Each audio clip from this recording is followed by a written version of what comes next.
You treat me like dirt. Worse than dirt. Like I don't even exist anymore. And when you do notice me, it's only to treat me like shit in front of your teammates and the rest of the school. You could have any girl you want, but no. You have to pick Stacy, the only girl I've ever loved. How am I gonna compete against a football star? You'll find out.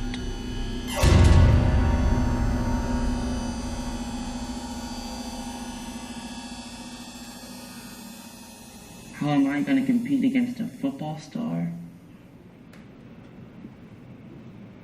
You'll find out. So, what else do we know about him? Well, he told one of my players last week that he bought a new gun. But he's been hunting since he was a kid. Well, if he's a hunter, that's not a change in conduct. But it does tell us he has access to guns. What we're looking for now are behavioral clues that show change. Randy quit the Spanish club last week. Have you spoken with the teacher in charge of that? I don't care about the Spanish club. It's obvious he's about to snap.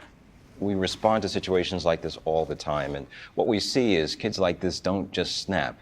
They move through a series of behaviors on a trajectory towards violence.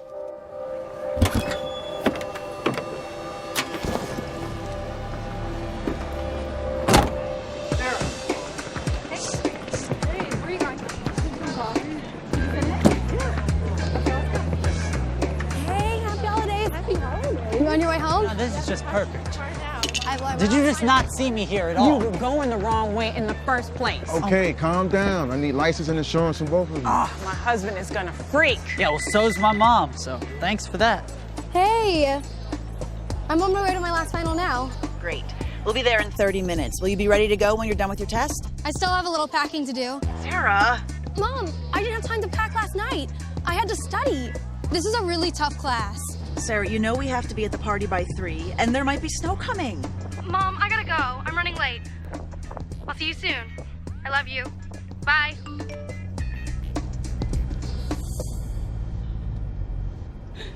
Wait, what were we studying late last night, girlfriend? Mixology? Yeah. Excuse me. Sorry.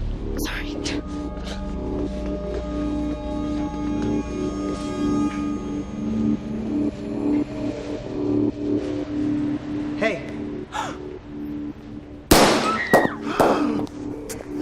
Shots fired. Longfellow Hall. Limit and Whalen en route. There you are. Take the shot, Chief. Take the shot.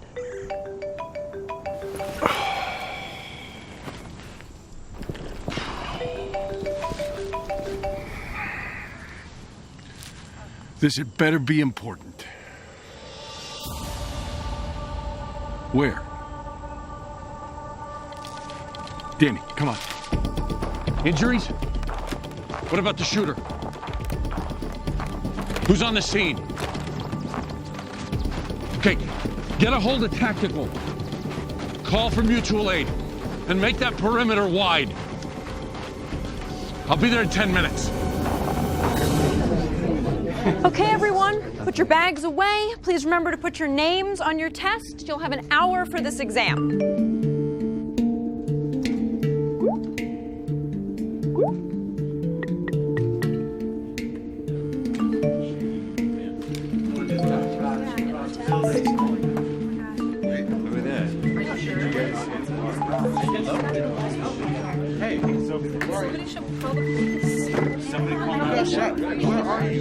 How's Randy's relationship with his parents? I'm not sure. I know he's been a troubled kid since middle school. I'm sorry, I have to go. There's been some sort of shooting at the university. Agent Simmons will stay? Yeah. I'm sorry, I have to go too.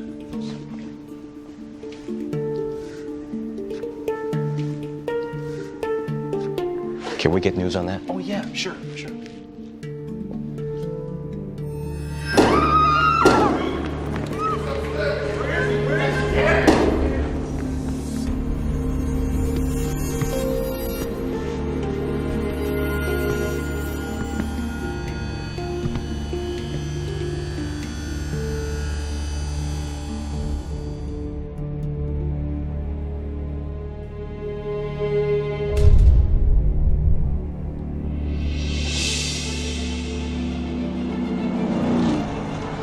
Call the president's office. Tell them to put out an incident alert. I want it out on all social media. And I want everyone waved away from East Campus. I need to take this. Give me some good news, Mary. I'm so sorry, I just got the word. I'm en route. How can we help? I've got 1 and possibly 2 shooters, and I've only got 8 sworn on day shift. I haven't talked to Wilson at State Police, but I'm gonna need bodies. I can send you tactical and evidence teams and agents for interviews too, if that helps. Send whatever you can. I'll see you there. Jesus.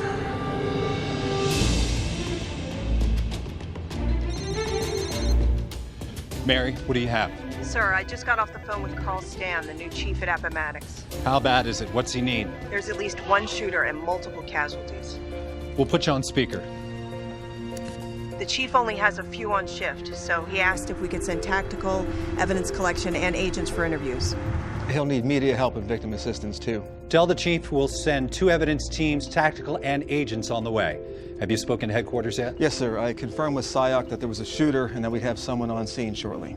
Mary, Metz and his people will be on their way to you shortly. Sir, I'll connect up with evidence and get them going too. Good. Pull 3 crim squads in the JTTF and get them rolling along to help with interviews. We can always send people home if we don't need them. Yes, sir. Don will stay here and coordinate with SIOC. Headquarters will want to have a critical incident conference call soon to see what assets we might want to mobilize and support. Lavelle, call me when you know more. I'm on my way there. Yes, sir. I'll be there in about 5.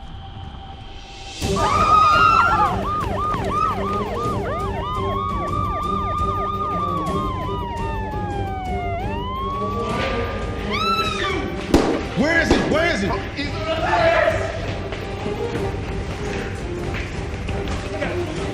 We're going from 1 to 2.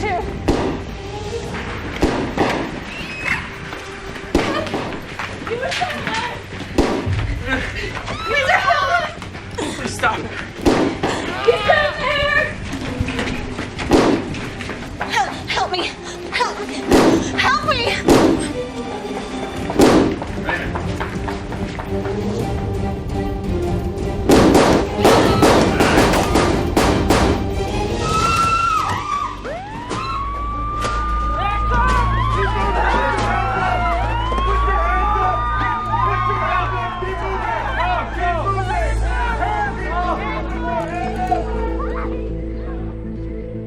Breaking news of a shooting on the Appomattox University campus. Now, all we know right now is that students are reporting through social media that shots have been fired in at least 1 building on campus. There's also reports of multiple injuries. It is unclear at this time if there's 1 or more shooters. We have initial reports of a shooting on the Appomattox University campus. We know this week marks the end of final exams before students head home for winter break. Come on, Sarah, pick up, pick up, pick up, pick up, pick up.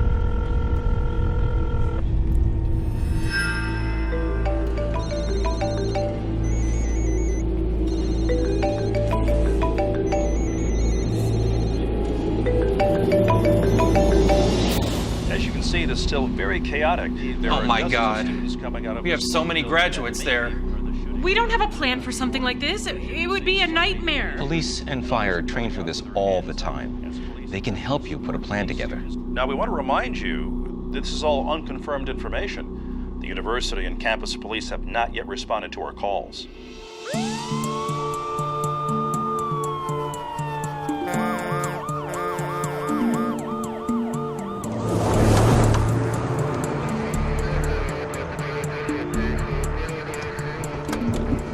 Where's Captain Wilson? Thanks. Hey, Vince. Fred. What's the status, Denise? We have a shooter down. Dave Whalen's been hit, but he's coming out under his own power with Lynette.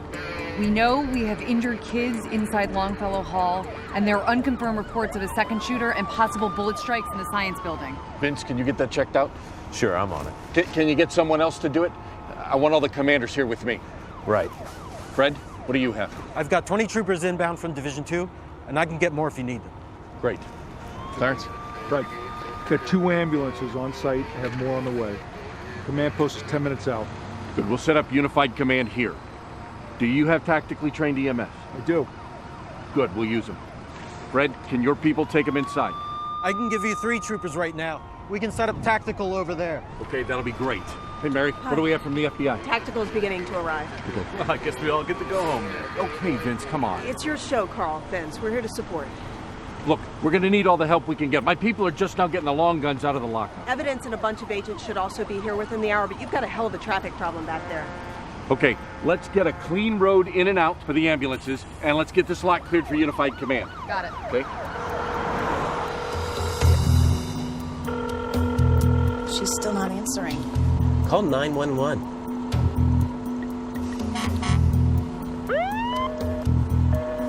It's busy.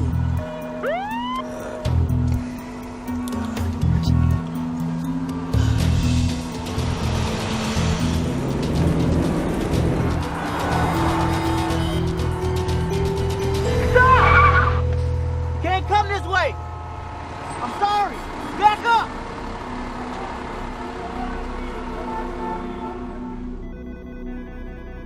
Appomattox PD, Kim. Yes, ma'am. Is this an emergency? Yes, ma'am. We are aware of the situation. We're currently experiencing a university emergency. Would you be able to call back? Is your life in danger? Are you in danger? Can you hold, please? Could you hold, Can please? you hold, please?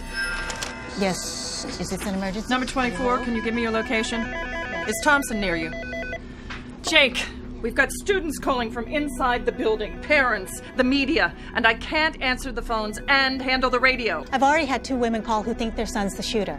Track down the chief and let him know we're overwhelmed here. On it. Appomattox PD, Spears, can you hold, please?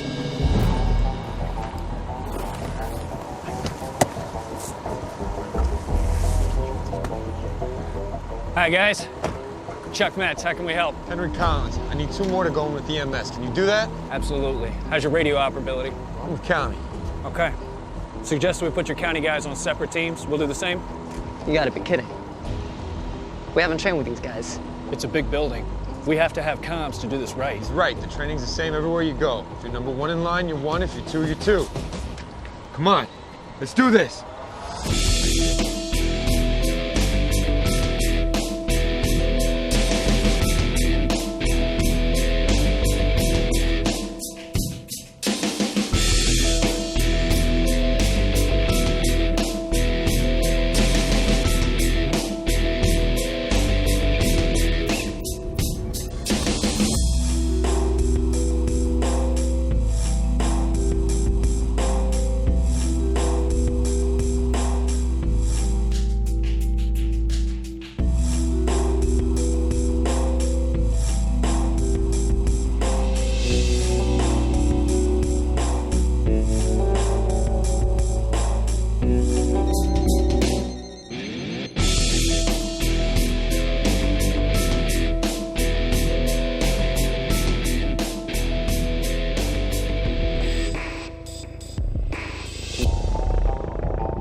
Fred, who are they?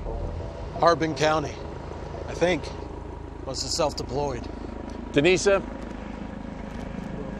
find a staging area for all the stray cats. See if you can find their commanders and send them over here. Got it, Chief. Chief, dispatch is overwhelmed. They can't get any calls out. Couldn't reach you. Give me an hour and we can have an 800 number set up for victims and families. That'll take some pressure off.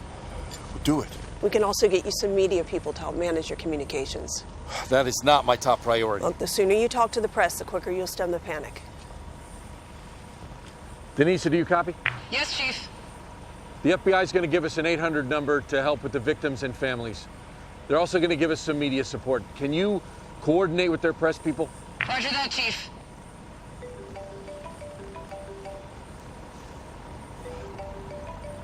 It's my wife. Stay with me and take messages. Don't bother me unless it's important. Tell Judy I'm okay, but I can't talk to her right now. Yes, sir.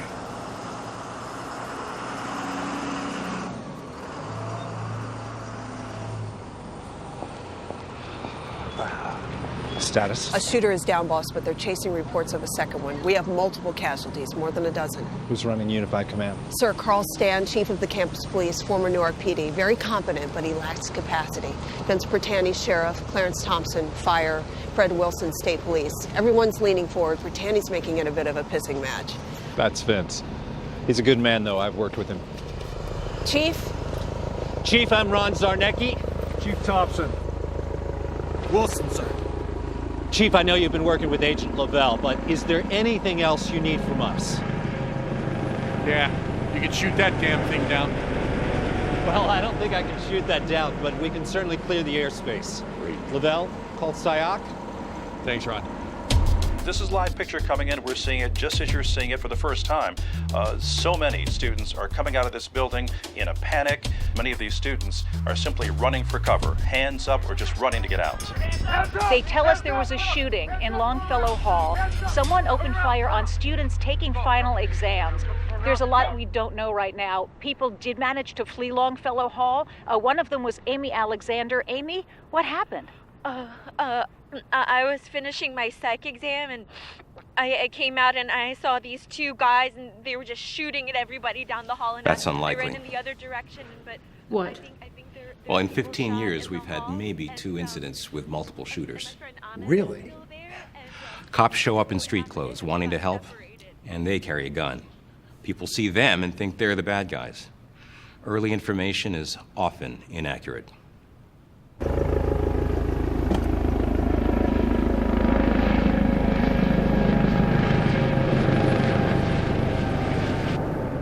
What about the perimeter, Vince?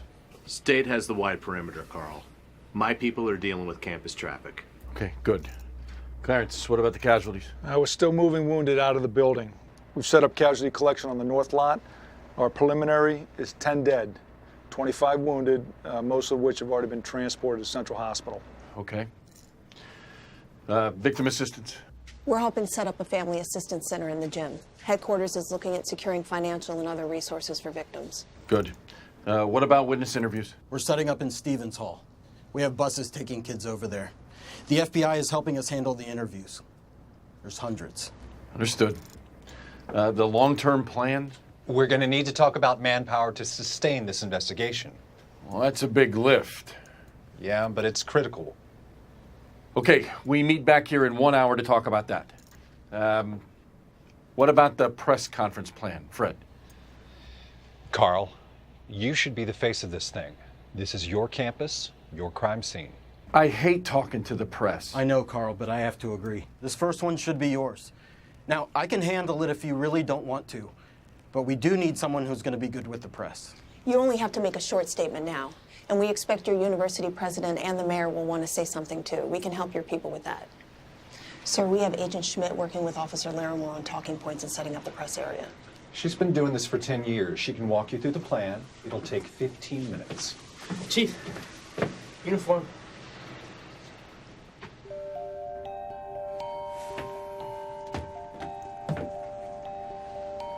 Okay. I was just walking into my classroom, and we heard noises out in the hallway. What kind of noises? Loud popping noises. So I went. He had a hoodie up over his head, and it was really in the shadow, so I didn't get I just saw a lot of people running around. Two big bangs, and I was just really scared in the moment. Didn't know what was going on.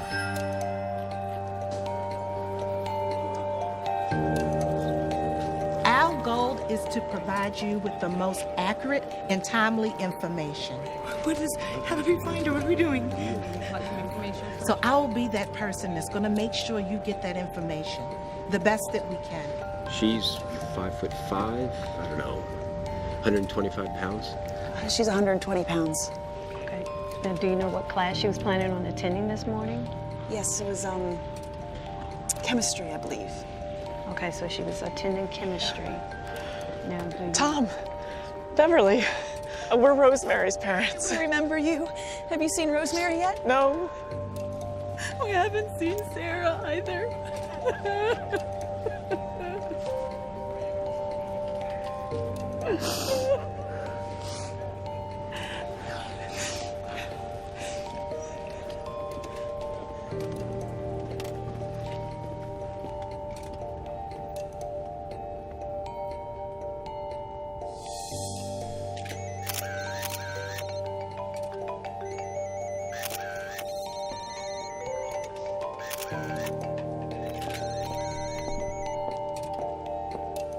We got lucky. C just gave us a positive hit on quick capture. Our shooter's Raymond Nichols from Omaha, Nebraska, a former student. Dropped out of school last year but was still living in town. Okay.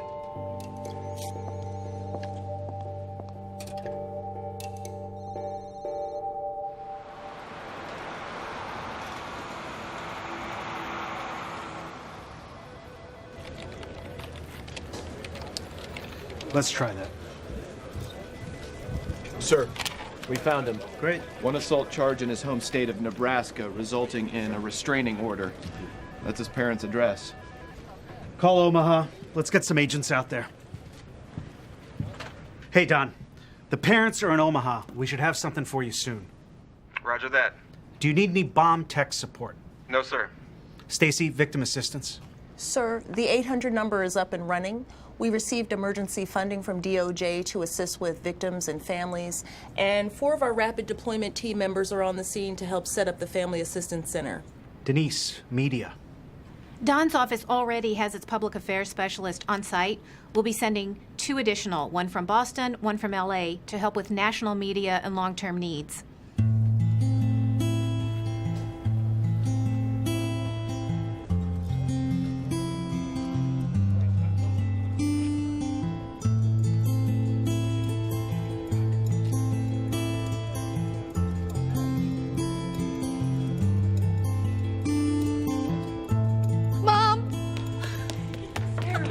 Oh my God! Oh my God! Oh, thank God you're okay. Have you seen Rosemary? Her parents are here too.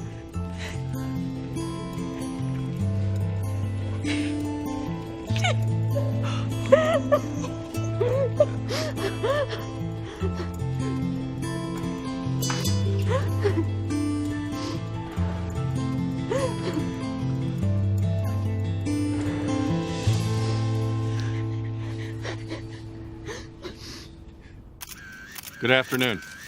I'm Carl Stan, the Appomattox University Chief of Police. Behind me are County Sheriff Bertani, State Police Commander Wilson, Fire Chief Thompson, and FBI Special Agent in Charge Zernecki. We also have the university president and the mayor with us. At approximately 9:45 a.m. today, a 21-year-old male former university student opened fire on individuals in and around Longfellow Hall. I can confirm we currently have 10 deceased and approximately 25 wounded. The wounded have been transported to Central Hospital. I can confirm that 2 police officers responded to the sound of gunfire within minutes and engaged the shooter, killing him. These officers saved countless lives today. We've identified the shooter and will release the name pending family notification. We've established a toll-free number and urge those looking for information on loved ones to call for guidance and assistance. This is an active investigation, and I will provide you information as soon as I can. Our university website and social media feeds will post everything we say here. Although we have received reports of a second shooter, we have no evidence to support this. And I want to assure you that we are confident that the campus is safe and secure. We have a lot of work to do. We'll return here in 90 minutes to provide you with an update. Our deepest sympathies go out to the families and loved ones who are dealing with this tragedy. Our entire community mourns this senseless loss of life. Thank you.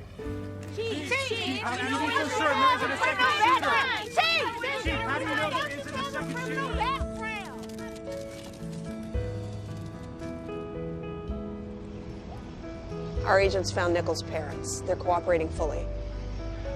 Tough day. Yeah, tough. Not done yet.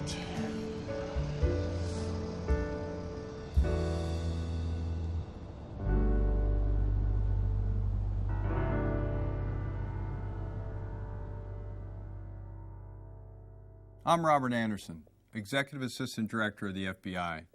Throughout my nearly 30 years in law enforcement, beginning as a Delaware State Trooper and later as a special agent, I've seen a wide range of threats to our nation. One of the fastest growing threats have been active shooter incidents. Between 2000 and 2013, the FBI identified 160 active shooter cases in the United States, and the rate of these incidents continues to rise. Our methods of responding to these traumatic, fast-paced events have changed dramatically. The film you just watched shows how it saves lives when responding officers take swift and decisive action.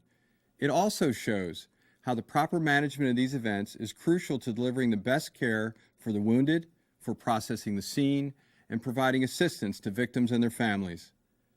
We've asked law enforcement executives from around the country who have lived through these events to share their experiences and lessons learned with us. We had 10 bodies in the theater. We had a number of people dead at the hospital. We had untold numbers of people shot. Obviously, you're going to get emotion when there's such a loss of life, especially such precious children that were lost that day.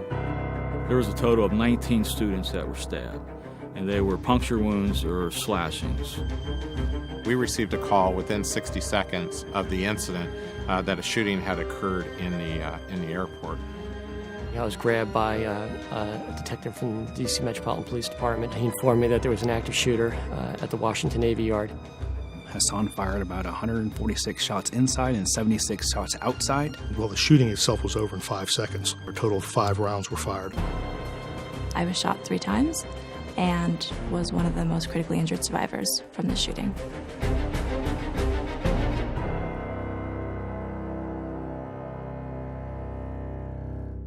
I responded to Sandy Hook Elementary School for the shooting that occurred there.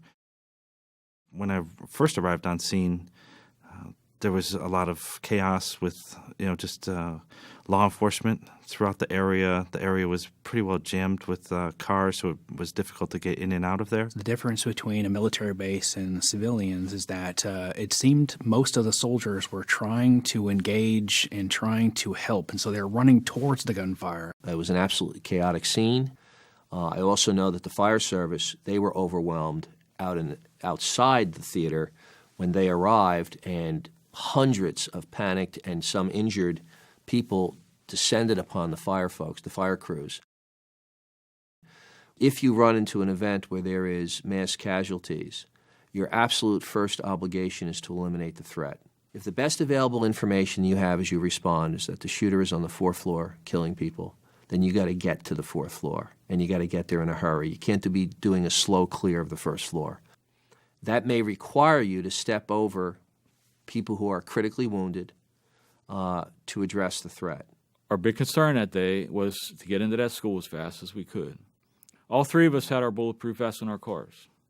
None of us put them on. When I arrived at the scene, the shooting had stopped, but the chaos was still there. Not knowing how the individual who came with a gun got to the airport, whether there was a vehicle that was parked in one of our lots with an explosive device in it or some other or something else, and whether or not there was another individual that was laying off that may start opening fire once your resources begin to converge on the one terminal. And then immediately after we arrived, somebody said second shooter because we heard gunshots, and unfortunately they were practicing a funeral about 4 blocks away, so they're firing blanks. In numerous situations, you will have reports of second and third shooters, and as we know, this is oftentimes not the case. But as we sometimes have responders, first responders who are not wearing law enforcement gear, they may be mistaken for second and third shooters. I remember feeling for a very short time that what we had here was almost overwhelming with the situation we faced. And with our officers, there weren't enough. I got on the police radio and I began to call for assistance from local police departments, surrounding police departments. We had crime scene coming. Pennsylvania State Police came. I made 2 phone calls right away. The first phone call I made was to my city manager, my boss. I told him what was going on, and then I picked up the phone and I called the Denver field office of the FBI. I called the SAC, and I explained what we had and that I needed every bit of resources that they could bring to bear. Much kudos to the FBI because we did not even call the FBI, but they showed up. The supervisor agent came up to me and wanted it to be very clear that he wasn't there or they weren't there to take over the investigation, that they would help us in any way they could. State police was the same way. Establish those relationships with fellow law enforcement agencies from the federal to the local levels, because you will need it, and that way you don't become overwhelmed with the task at hand. You had to have that difficult conversation. That's not always easy to have. Who's in charge? While there was a lot of people there, and very high-level people, everybody was there for the right reason, and they realized, okay, state police are in charge of the criminal investigation, but we're all going to bring whatever we can and resources together to get the job done. We have crossover with the fire EMS people very often, and they do come under our unified command. There's no issue at all.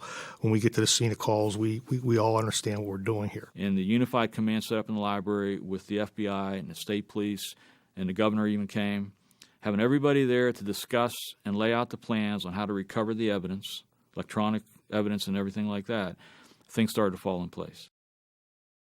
Before you could even realize what was going on, we had over 500 officers in our airport looking for work and looking for something to do. We did have a whole lot of cops show up, and we had to figure out what to do with them. But that is a priority in your leadership, is to make sure that the folks who respond check in, get assignments, or go to a standby area until you need them. The fire department does a very nice job of rolling into incidents. They come generally from a fire station. They park nicely. They put their tarps out, and they are very, very organized. Police officers don't work that way. They will park on lawns. They will park on top of each other. They're cattywampus. They just want to get to to wherever it is they need to go. To keep the pathway for vehicular traffic for emergency vehicles, specifically ambulances who are coming there to get the victims out, played a critical part in getting these victims to the ambulances and to the hospitals, to the trauma units, to get them help. It took more hours to clear off the central terminal area of emergency vehicles, police and fire and others, FBI vehicles also, than it really should have.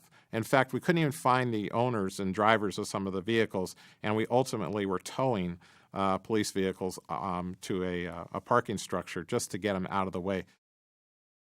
If there's a lesson for the American Police Service and the Fire Service, it is that we have to be better at getting to the wounded with critical care and getting them out of warm zones. Our ability to be able to provide force protection in a relatively short period of time, to be able to have officers taking the injured to a marshalling area in that warm zone and being able to have the firefighters treat the individuals is a relatively new concept. We did what they call a warm zone clearing. We were at the patient's side by video. Again, we have this all on video within 4.5 to 5 minutes of the call. Even the trauma surgeons have told us that made the difference, at least in one of the persons surviving this event.